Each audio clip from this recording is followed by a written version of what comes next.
When Natalie and Ben's daughter Ophelia joined the high IQ society Mensa at only 3 years old, they knew they would be accused of being pushy parents.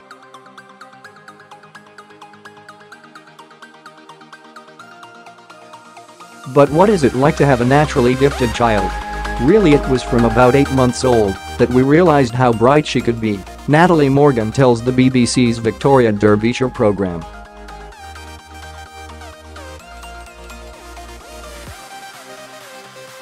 Her daughter Ophelia had said her first word, hiya, a few months younger than the norm. It really went from there. She started saying her colours, letters, numbers quite early on compared to most children.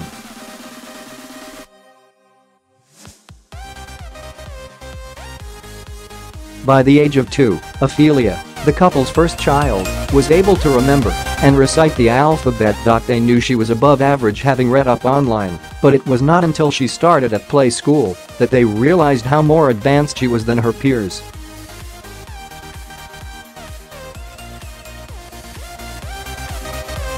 That was when they decided to get Ophelia assessed, taking her to a child psychologist who specializes in gifted children. We just really wanted to clarify how we could help her, Father Bandu, and its support worker, explains.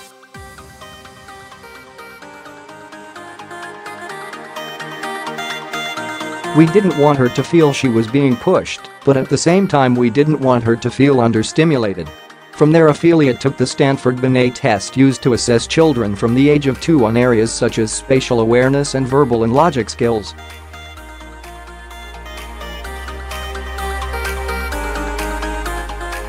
The average IQ score for people of all ages is 100, with most people ranging between 85 and 115. I was worried people would think we're pushy parents, admits Natalie.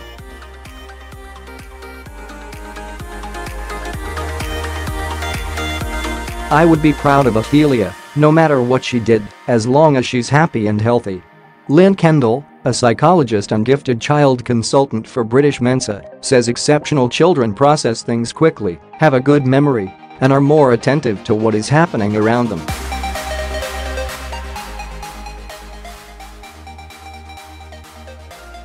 They also have a thirst to learn, with which he says parents find it difficult to keep up. Usually, when the parents come to me they say, "Help, this child does not want to stop asking questions and learning all the time," she says.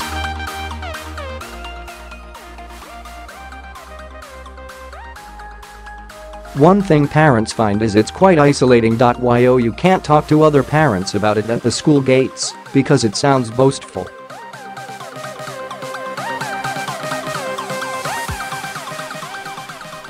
These children start at 5 in the morning, and they don't stop until they go to sleep. Ms. Kendall says, however, that unlike Natalie and Ben, some parents are pushy, something to which she is strongly opposed.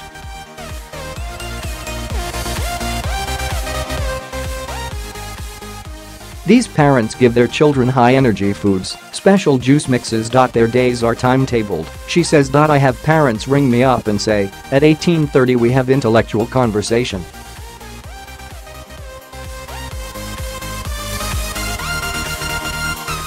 You just think, when do they have time to be a child? Ms. Kendall's son, now 36, was gifted himself as a child. He has written a novel and worked for Microsoft, which was his dream job growing up.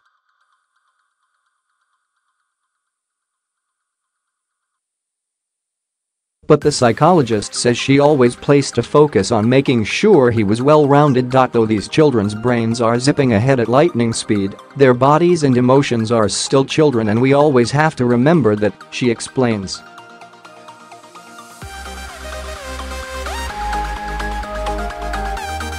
Natalie says Ophelia is very much a 3-year-old in every other sense. She enjoys running around and playing with her cousins, jumping in puddles, the normal stuff for a child of that age.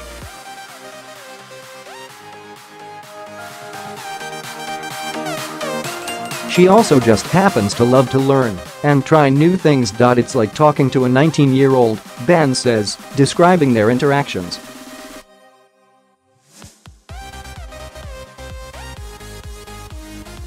She has proper conversations, she comes up with her own ideas. She just seems to pick everything up a lot quicker and remember it.